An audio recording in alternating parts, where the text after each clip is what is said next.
the international finance part. And week 12, you can see there's a gap here, week 11 and week 13. There's a week 12, another holiday, most probably Molidu Rasul. And week 14, we will have our online test 2. And after the test, we'll continue with the class, Introduction to FinTech. It will be a very small session, maybe half an hour to 1 hour, just to give you some brief idea on what is FinTech. Week 15, we'll have our assignment presentation. And this will happen online using Microsoft Teams. The way I'm presenting to you right now, you will also present to us during class time. So we'll start, let's say, around 8:50, and we'll try to finish as soon as possible. Submission of final project. Your final project, I have extended the deadline already, so no more extension will be allowed. This is the final deadline, November 16, 2021. And this will be via online Canvas file management system. So I will open a folder where you will upload all of your Word documents. Now let me take you to the module outline to show you how the descriptions are expected. Once again, this is still a proposal. We have given proposal, not yet final 100%. So you may expect some change later on. But let me show you how the assessment is going to take place. So this is online test 1, 25%. Duration would be 1.5 hours. And online test using Canvas. 2 cases will be provided. 1 must be answered. So there will be 2 big cases, and both are calculative and discursive case together. I call them analytical case. So you have to do some calculation, then justify your answer.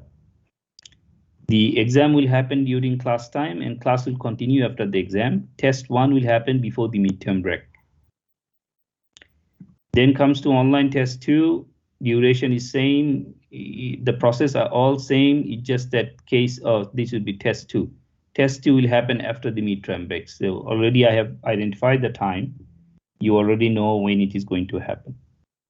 Then the individual assignment 35%, individual presentation 15%. Now look at the individual assignment thing. This is all same. It's just that I don't require you now to collect data from Bloomberg, because Bloomberg is not basically accessible right now. So I don't expect you to collect the data from Bloomberg. What I want you to do is use the website of the company and Singapore Stock Exchange data, whichever is available public. Collect the data from the website of the company. And the company already selected, these are Isetan and Parks in Singapore. Make sure that you are collecting data until the most recent year. And all are same. All the other things are same, just that there is one last point here. After the capital market performance, there was another thing I asked for, is do a peer analysis. Now, without Bloomberg, you won't be able to do peer analysis. So I took it up. You don't need to do any more peer analysis. So don't look at these marks. These are for my notes. Don't look at these marks here, given 10 marks, 5 marks. So you look into this perspective that your assignment is now to 35%. And in this 35%, you have a big assignment to do, almost 2,500 words of pure work. And you need to be careful when you are doing analysis and other things. And then in part 3 is also the same. I have not added anything. You need to write a specific paragraph on what kind of chain can be started in Brunei. So there has to be competitive analysis and other things that you need to do. The submission is 2 p.m. on November 16. Late submission will be rejected. No extension will be provided. So be very careful. Also that we will accept only maximum Turnitin score of 10%. I will allow you multiple submission. If your Turnitin score is more than 10%, you can submit again, but make sure that you are deleting the first submission. Otherwise, your Turnitin score will be multiplied. And then anything else? Okay, for presentation, individual presentation using Microsoft Teams, 15% marks. And you are only allowed for 10 minutes for each student. And the marks will be given on structure, design, creativity, ideas, flow, and contents, and quality of the oral presentation. So 15 marks would be, for example, 5 and 10. So quality of the presentation is 5 and the structure will be 10. And you'll be given 10 minutes, roughly around 8 to 10 slides. You need to finish within 8 to 10 slides. And possibly I will open for 2 to 3 minutes for any queries or questions. And generally, our students don't ask questions, so we can save some time. Okay, and the rest of the things are same. The ethics policy, plagiarism, and all other things are same. It's just that we have proposed the new assessment, and I have discussed it with you right now. But make sure, once again, these are still proposal. These are still not final. So I'm not sure when we will be able to know the final thing, and most probably this won't change much. It will be still the same, so we can prepare ourselves gradually on that. Also, that I have tried to keep it as simple as it is. You will see that many other courses, the lecturers are suggesting 6, 7 different types in the assessment. They are doing online quiz, participation, and many other things. I only kept it to 4 parts because we already have number of elements and number of courses. So multiplied by a lot of work coming on your way. The easy suggestion is try to do things on time. Don't keep these works for the last date. You'll be in trouble later. Okay, let's start with our discussion today. We are going to discuss about basically the financing market side. So our objective today would be to talk about corporate financing. Now, financing is the sources of fund, is the collection of fund. We need fund for business, and financing is basically as a strategy will tell us which market to go and how to collect the money at what cost. In the second part, we'll talk about how actually corporations issue securities. So when they issue securities, let's say share or bond, any financial securities they issue, what is the procedure they follow? How they go for public issue, how they go for private issue, how they approach stock market to raise funds. We'll show you step by step. And the second part is connected to our case study. Remember, the JetBlue case that I've shown you is connected to the second part. Now, I don't want to spend a lot of time on these sections, what is finance and other things. We have discussed some of these issues in the past, and I'm sure that you also know. I just have this one information for you. If you have time later, just look at this, watch this video by Steve Jobs. This is a introductory speech when he came back to Apple. Also, you have access to IMDb. I think last time I checked, it was $39 for one-time visit. This is a case, it's a real-time movie, but it's a case on the two brothers, Adidas versus Puma. If you have time, watch this. You will learn a lot on how to finance a new company, how to settle conflicts inside the corporate members, and a lot of other issues. And going forward, this is the major value maximization activity in a company. And we try to see how value is redistributed across time and how time plays an important role. These are the 3 important units: household and society, financial markets, corporation, businesses, and government. These are the 3 important units in an economy, and we have explained through all these points how these 3 important units are engaging with each other in order to maximize the value of the society across time. This is the time frame. So along the time, value is maximized, and these 3 units are engaged with each other.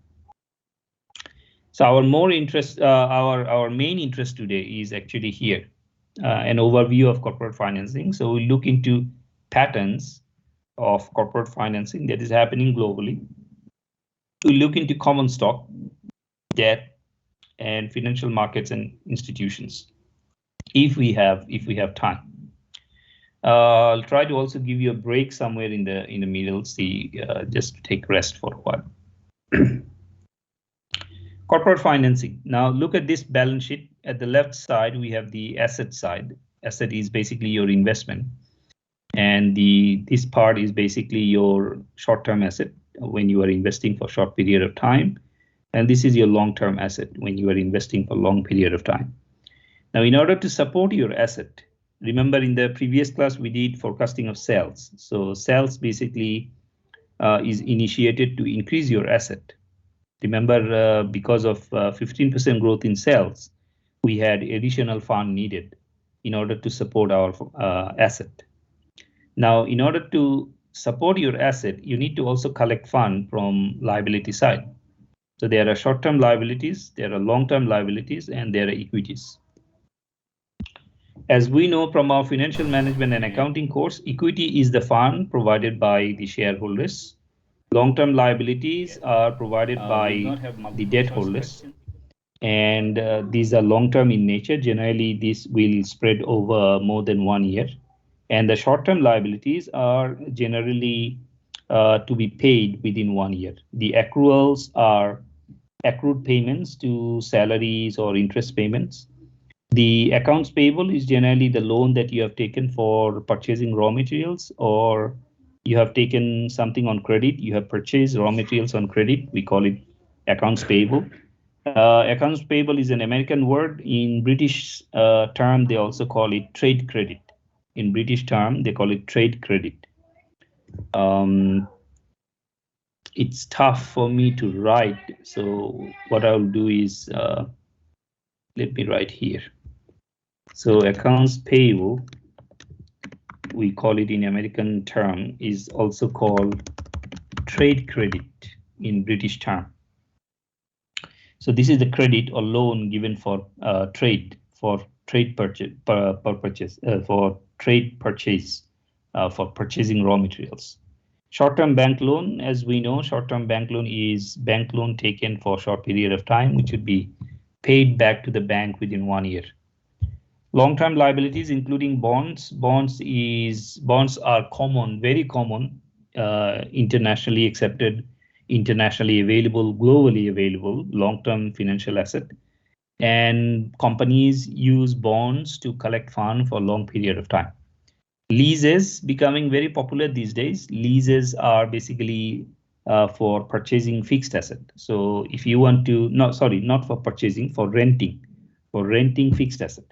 Say, for example, you do not want to purchase a new airplane for your customers. You can rent it out by leasing it out.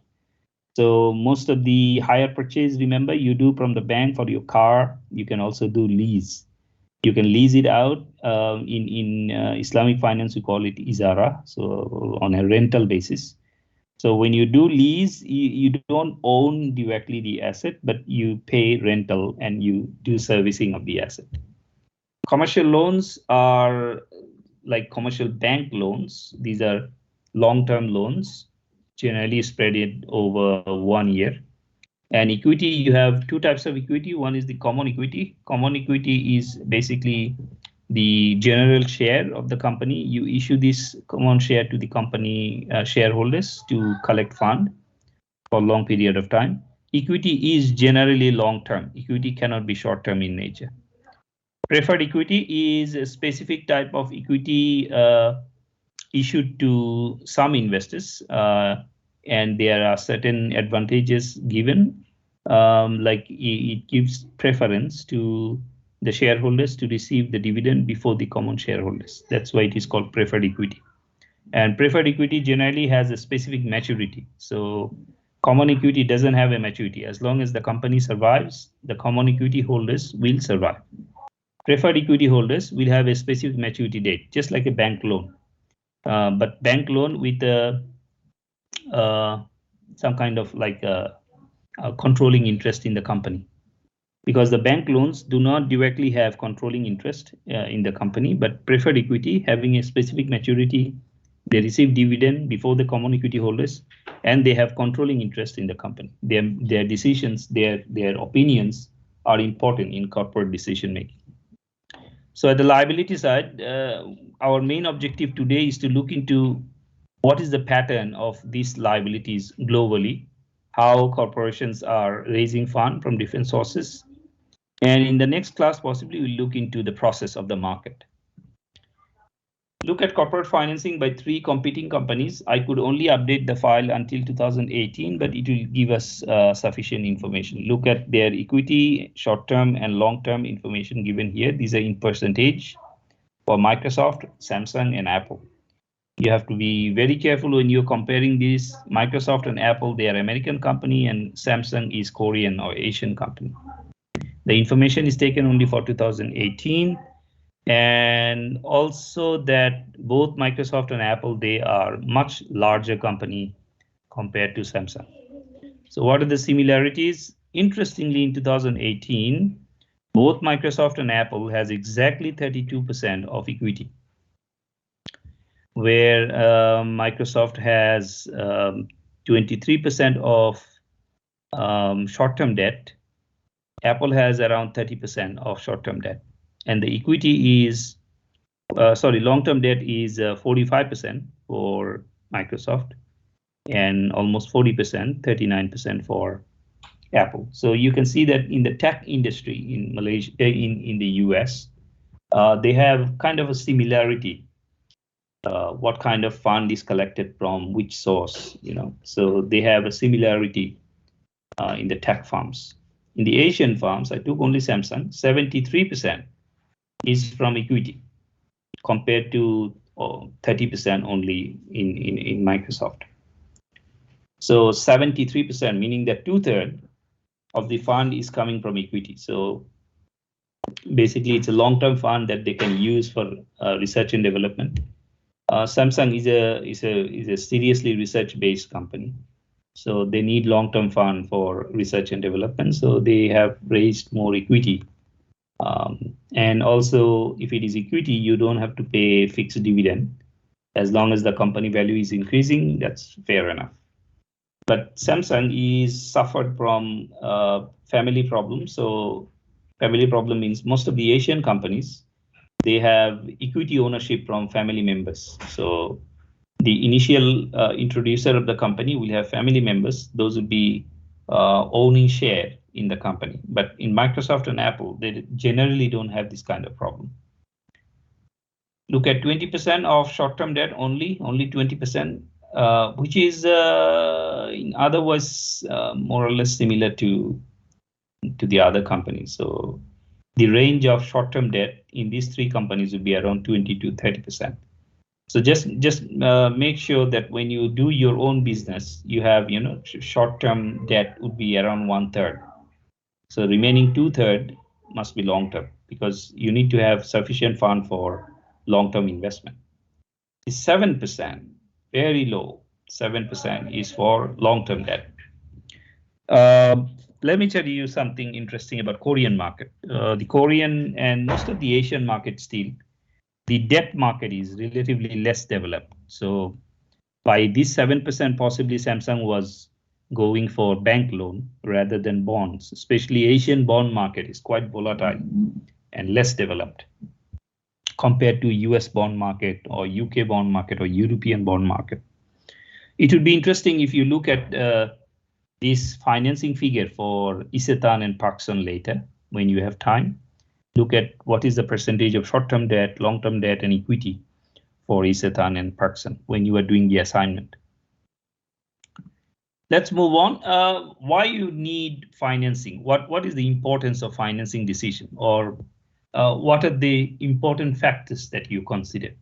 Financing is important for growth potential. Obviously, you want to grow, you need fund. And if you want to raise fund, the first decision comes up, which market you go, at what cost. So whether you are going for short term or long term, or what is the purpose of this fund, how you're going to use the fund. There are lots of questions that will come. The growth potential, for if your company is growing, you need money. So financing decision obviously comes as a default. Maintaining cost differential, another important factor when you are deciding about financing, because cost of debt is generally lower than cost of equity. So you need to make a decision. If you are raising equity, you need to be very careful because the cost of equity is larger than cost of debt. So if you go back to Samsung's case, equity is very high. So obviously their cost of financing would be very high if they're paying dividend. So they need to make sure that the investors are not looking for dividend. If they're looking for dividend, then it is a major crisis for them. Okay, next is taking tax advantage. This is very interesting. This is very interesting. Let me take you to the income statement. Then you'll be able to see what is happening. Let me type it here so that you can see. So in income statement, if you remember, in the previous class, we did a forecasting. So figures were like this: sales minus variable cost. Okay, then we get another minus, let's say, other costs. And after minusing the cost, you get operating income. So let's say EBIT. And from EBIT, you deduct interest first. And from interest, also you have to deduct tax. From EBIT, you have to deduct tax. And after deducting these two, you get net income. Now look at this. The tax expense is set such a way. The tax expense is set such a way that if your tax is increasing, your net income will decrease. So tax actually offers you a kind of like a balancing function here. If you can choose to reduce your tax, you can increase your net income. Now, how do you calculate tax? Tax is calculated. This tax is calculated. If you remember previous class, tax is calculated based on EBT, earnings before tax. Now, earnings before tax is EBIT minus interest. Now, interest is coming from debt. If you have higher debt, you will have higher interest. If you have higher interest, you have lesser tax. So meaning that the companies may want to get higher debt if they want to reduce their tax burden. Let me repeat. If you have higher debt, let me instead write it so that you can see it in terms of writing. So if you have higher debt, you will have higher debt, will have higher interest and lower tax. Okay, so if you have higher interest payment, you have low EBT. When you have low EBT, you have lower tax. So company, those are already in high tax bracket. They will try to go for debt so that they can reduce their tax burden. So one of the reasons why financing decision is crucial, because the company wants to reduce their tax burden, or they want to take some tax advantage. Next one is advantage of market flexibility. That's what just I was telling about Asian markets. Some Asian markets are debt friendly. They are bank loan friendly. Western markets are equity friendly. So which market you are going for will eventually determine what kind of financing you are doing. If you go to, for example, Hong Kong, Singapore, these markets are kind of like a balance. These are equally good for debt and equity, but still overall Asian markets are debt friendly. Equity market in Asians are still growing, but still okay, but not okay compared to the UK or European or the Western market. Japanese market is much better than other Asian market, but is still growing. Next one is a check and balance. The importance of financing often, according to agency theory, is that when you have debt financing from bank, let's say from bondholders, you are giving some kind of permission to the bank to put their nose into your operation. So when you are raising from the bank will have some condition. If the bank wants to give you loan, bank will have some conditions. And by those conditions, bank will try to control your operation. Bank do not want you to do things that hurts bank's payment. So bank will try to make sure that if they are giving you loan, bank will try to make sure that the loan payment is coming on time. So there will be some check and balance if you are raising fund from debt sources or outside funding sources. And this check and balance is to bring financial discipline to the company. So financing decision is crucial for at least 5 these factors. And for different types of companies, the impact of these 5 factors will be different. Impact will be different. There'll be varying degrees of impact depending on the type of company you have. Next is pattern of corporate financing. Over the years, we have seen, especially for US firm, until 2014 data I had. So I'm showing you until 2014. The green color one is the internal funds. This internal fund basically means that you have retained earnings, you have net equity issue, and also you have some dividends that that you have to pay. So after minusing the dividend, whatever you get, share repurchase, these are basically your internal funds. But sometimes the internal fund may not include anything except for the retained earnings and the current year income, because they also divided into net equity issue if there is a new equity issue. So let me explain one by one. In the internal fund, company is trying to save whatever they have in the income from last year. So let's say you have $500 million you have saved from last year. This year your income is another 100 million. So 500 plus 100 million is 600 million. This is your internal fund. This is the fund coming from your income, your operation. Now, most of the companies you see almost average 100%. Average 100% of the companies of the funds coming from internal funds. So companies like to use their internal funds because if you go for external fund, there are a lot of conditions given by the bank. There are a lot of hassle to include other people into your operation. You have to follow the market procedure. There are costs as well. So when you do internal fund, all these problems are generally solved. And managers, when they have high internal fund, they become very powerful.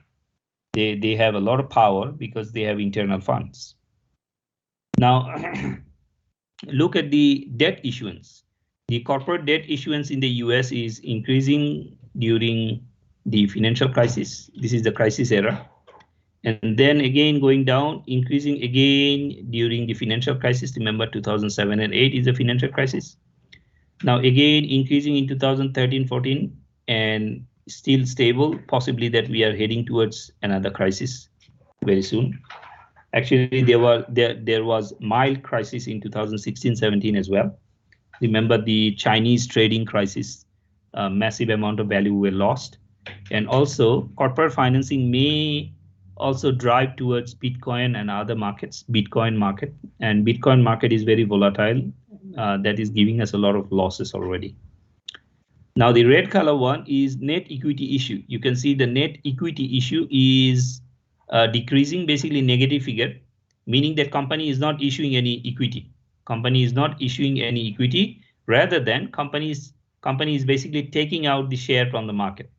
Company is taking out share from the market. Instead of issuing new share, company is taking out share. So basically they are repurchasing share from the market. When you repurchase share, you basically take out the share from the market, the value of equity becomes negative. So what we are trying to show here is most of the financing in the US market especially is coming from internal fund. The importance of internal fund is that internal fund makes you very powerful. This internal fund makes you very powerful as a manager because these are coming out of operation and you have full control on your operation in listed companies. And there's a possibility that managers would make nonsense investment if they have a higher amount of internal funds. Another term related to the calculation of value and financing is the debt ratio, debt and equity ratio. So how do we calculate what is the percentage coming from which capital component? This is a basic balance sheet figure given for 2014 for a company. It's a manufacturing corporation based in the US. The left side is company's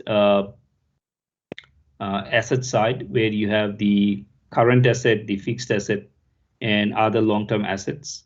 And then on the right side, they have given your financing, the short-term financing, long-term liabilities, and also stakeholder equity. So how do we calculate what is the percentage is raised from what source? Now, this is very easy. If you have done already finance and accounting courses, what we want to know is how it is calculated. Debt ratio is calculated dividing debt with total asset. So the debt here, if you look at 1802, is the total current debt.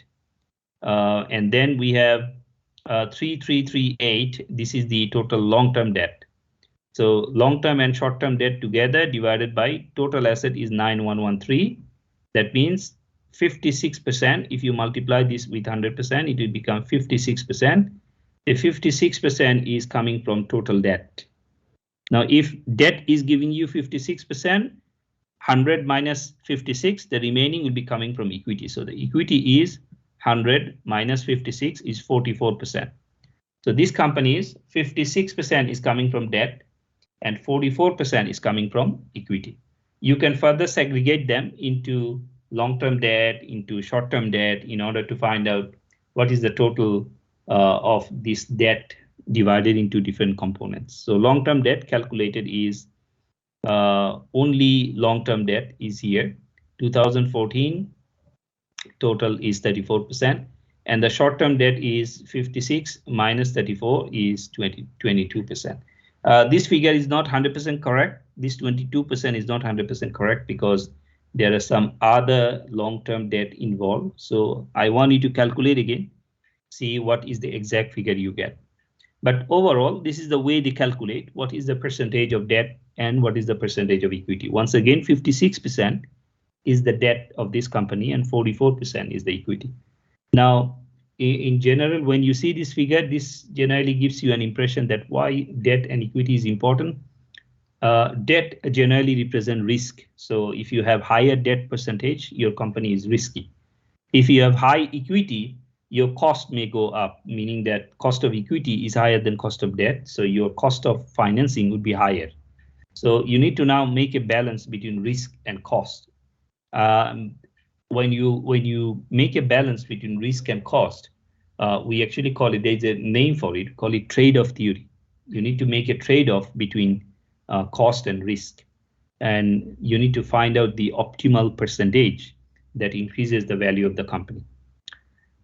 Anyway, so let's go to the next topic, the trend in debt ratios. What is the trend in debt ratios on a global basis?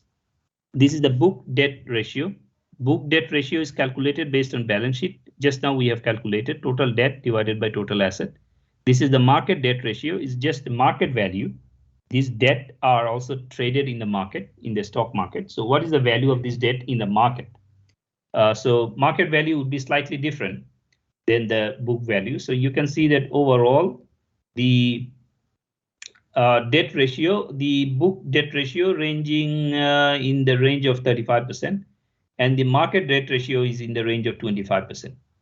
So this is the global phenomena. It's the global debt to asset ratio for the companies until 2014. So if you take out from 100%, 100 minus 35, so 75% is the equity ratio, equity debt, equity book ratio, book equity ratio, and the market equity ratio would be obviously the almost 75%, I think. Yeah, 75% is the market ratio, and 65% is the book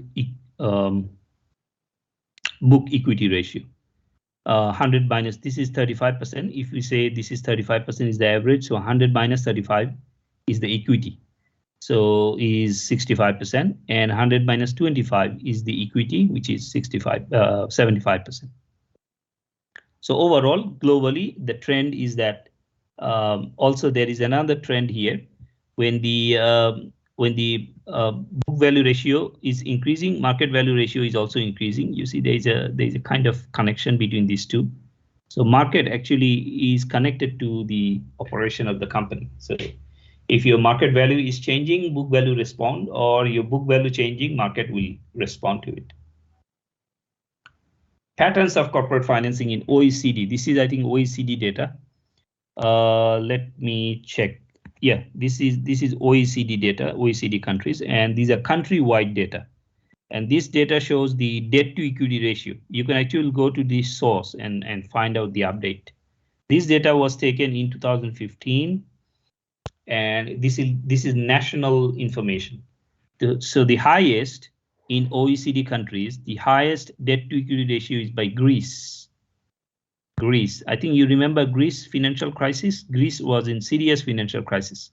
So they were almost bankrupt, and European Union had to fund their debt. So their debt to equity ratio is almost 14 times. Almost 14 times, meaning that their amount of loans or debt is 14 times bigger than their own money, which is definitely a crisis. Now, there are some good companies also in some problem range. So 9 times would be for Australia. Those of you are planning to go to Australia, be careful. They have serious amount of debt. Turkey, Italy, they're all in the range of like 7.7 times. Now, in my personal opinion, your debt to equity ratio shouldn't be higher than 3. So 3 times, debt can be 3 times more than the equity. This is the rational range. So up to this point is good. So what are these companies? Finland, Switzerland, Sweden, Belgium, Denmark, United States, Austria, Netherlands, Canada, Ireland, and Luxembourg. You see, all these countries are, respected for their financial conditions.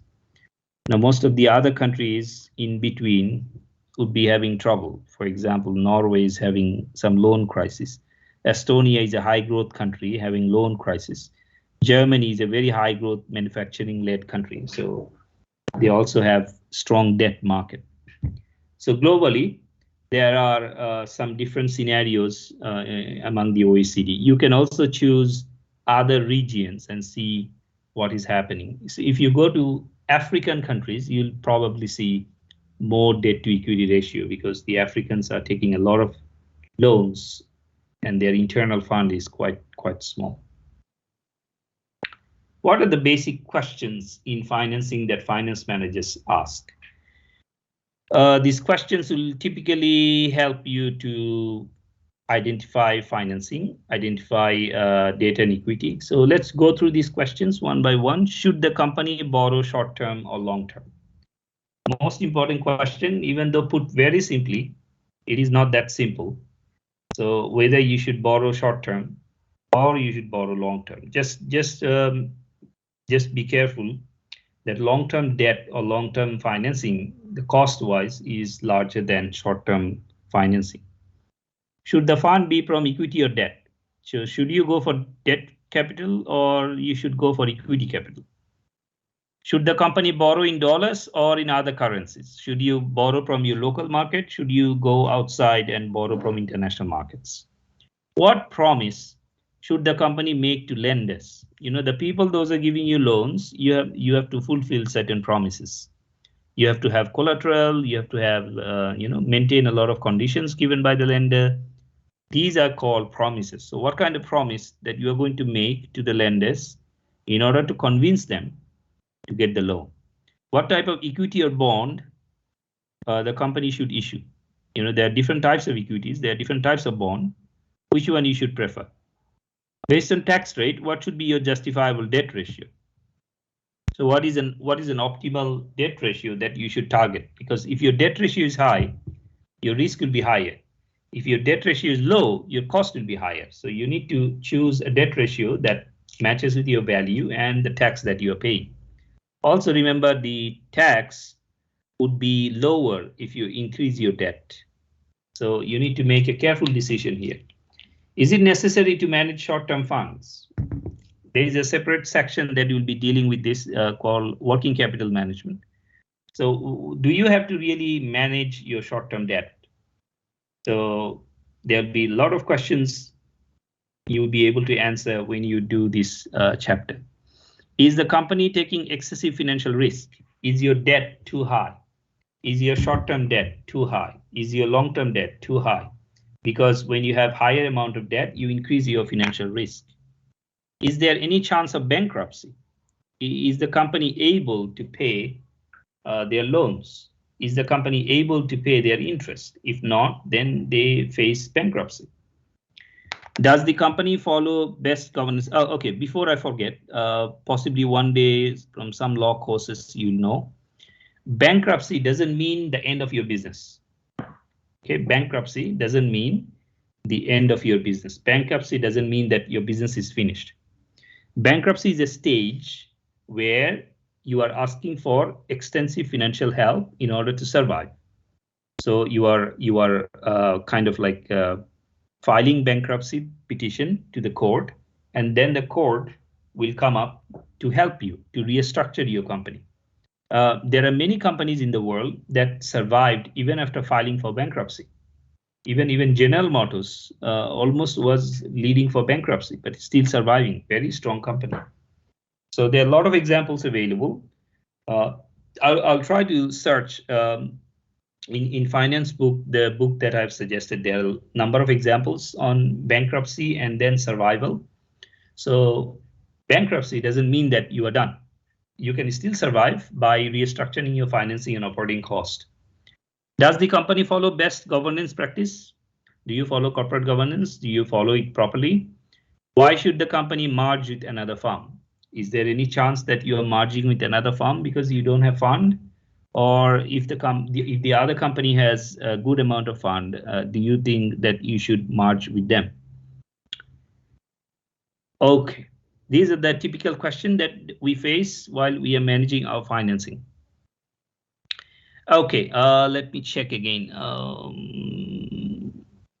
Okay, we can now safely take a break because we have around 13 to 7 slides before we move to the next section, which we cannot finish today. So we'll take a break for us to go for rest for a while. This is 9:10 now. We'll break until 9:20. So I'll keep the thing open. We'll come back at 9:20. 9:20, and we'll start from here.